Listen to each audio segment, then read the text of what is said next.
ધોરણ 7 સ્વાધ્યાય 9.2 પરિમિતિ અને ક્ષેત્રફળનો દાખલા નંબર 1. નીચેના વર્તુળની ત્રિજ્યા આપેલી છે, તેના પરથી વર્તુળનો પરિઘ શોધો. પાઈની કિંમત કેટલી લેવાની છે? 22/7. પેલી આપણે 14 સેમી ત્રિજ્યા આપી છે, તો આપણે શું લખશું? ત્રિજ્યા બરાબર 14 સેમી. હવે વર્તુળના પરિઘનું સૂત્ર શું થશે? વર્તુળનો પરિઘ બરાબર 2πr. તો આ બે એમ નામ રહેશે. પાઈની જગ્યાએ 22 સપ્તમાંશ, r ત્રિજ્યા કેટલી આપીશ આપણે? 14 સેમી. તો 7 દુ 14. હવે 2 ગુણ્યા 22 તો કેટલા થશે? 44. 44 ગુણ્યા 2 તો 44 દુ કેટલા થશે? 88. તો પરિઘ આપણે કેટલો મળ્યો? 88 સેમી. વર્તુળનો પરિઘ બરાબર 88 સેમી. હવે બી માં ત્રિજ્યા કેટલી આપી છે? 28 મીમી. 28 મીમી. તો ત્રિજ્યા બરાબર શું લખશું? ત્રિજ્યા બરાબર 28 મીમી. તો વર્તુળનો પરિઘ બરાબર 2πr. તો આ બે એમ નામ રહેશે. પાઈની જગ્યાએ 22 સપ્તમાંશ, r ની કિંમત કેટલી આપી છે આપણને? 28. તો 7 ચોકું કેટલા થશે? 28. તો 2 ગુણ્યા 22, 22 ગુણ્યા 2 એટલે 44 ગુણ્યા 4. તો આનો ગુણાકાર શું થશે? 16.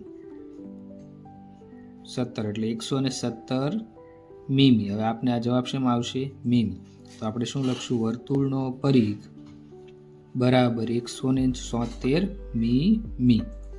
મીમી એટલે મિલીમીટર. ત્યાર પછી સીમાં કેટલા સેમી આવશે? 21 સેમી. તો ત્રિજ્યા બરાબર શું લખશું? ત્રિજ્યા બરાબર 21 સેમી. હવે વર્તુળનો પરિઘનું સૂત્ર, વર્તુળનો પરિઘ બરાબર 2πr. તો આ બે એમ નામ રહેશે. પાઈની કિંમત 22 સપ્તમાંશ, r ની જગ્યાએ 21. તો શું થશે? 7 તેરી 21. તો શું બધું? 22 દુ 44. 44 ગુણ્યા 3 તો 4 તેરી 12 બધી 1, 4 તેરી 12 ને 1 13. તો 132 સેમી. તો વર્તુળનો પરિઘ કેટલો મળ્યો? 132 સેમી.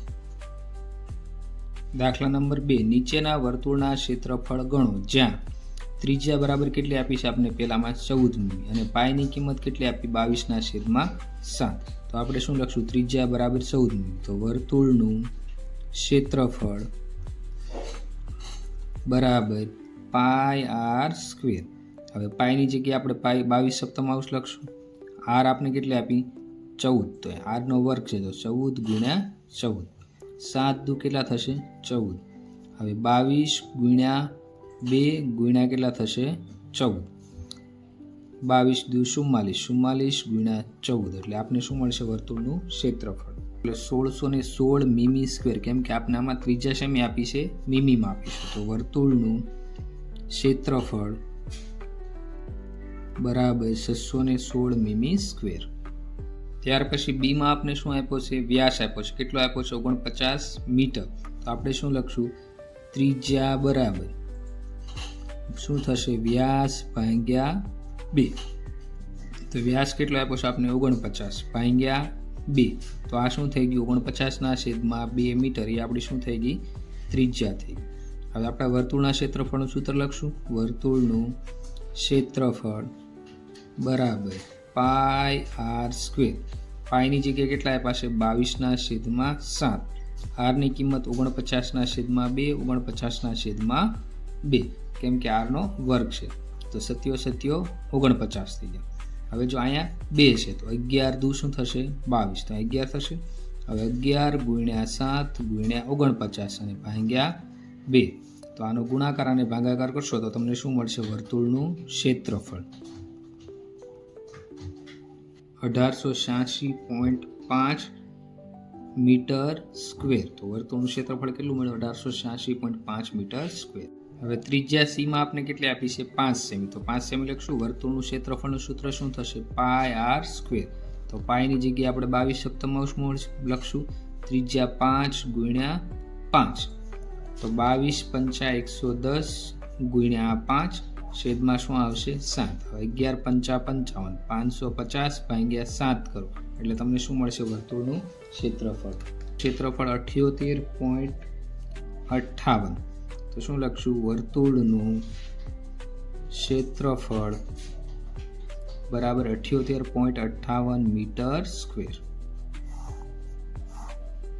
દાખલા નંબર 3, એક વર્તુળાકાર કાગળનો પરિઘ 154 મીટર છે, તો ત્રિજ્યા શોધો અને તેનું ક્ષેત્રફળ પણ શોધો. પાયની કિંમત 22/7 લો. તો આપણે શું લખશું? વર્તુળનો પરિઘ બરાબર 154 મીટર થશે. હવે જો આપણે વર્તુળનો પરિઘનું સૂત્ર લખશું, વર્તુળનો પરિઘ બરાબર 2πr થશે. હવે પરિઘ કેટલો આપ્યો છે? 154 મીટર એમ નામ, 2 ની જગ્યાએ 2 એમ નામ, પાયની જગ્યાએ 22 સપ્તમ આવશે અને આરની કિંમત એમ નામ 154 ગુણ્યા 7 અને આ ગુણાકારમાં છે બધું ક્યાં જશે? ભાગાકારમાં. 22 ગુણ્યા 2 બરાબર અહીં શું વધશે? r વધશે. હવે 22 સત્તા કેટલા થશે? 154. હવે શું વધ્યું? 7 49, 49 ભાગ્યા 2 બરાબર શું મળશે? r. તો ત્રિજ્યા કેટલી મળશે? 24.5. તો ત્રિજ્યા બરાબર શું મળ્યું? 24.5 મીટર. ત્રિજ્યા 24.5 અથવા 49/2 મીટર લખશું. હવે આપણે આગળ શું શોધવાનું છે? ક્ષેત્રફળ. તો વર્તુળનું ક્ષેત્રફળ બરાબર πr². પાયની કિંમત કેટલી લેવાની છે? 22 સપ્તમ આવશે. ત્રિજ્યા કેટલી છે? 49/2 ગુણ્યા 49/2. હવે શું થશે? 7 49.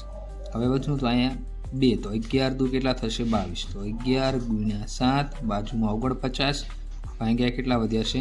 2. હવે 11 સત્તા કેટલા થશે? 77 ગુણ્યા 49/2. હવે આનો આપણે ગુણાકાર ભાગાકાર કરશું એટલે આપણે શું મળશે? વર્તુળનું ક્ષેત્રફળ. તો 1886.5 મીટર સ્ક્વેર એ આપણું શું થશે? ક્ષેત્રફળ. તો વર્તુળનું ક્ષેત્રફળ બરાબર 1886.5 મીટર સ્ક્વેર.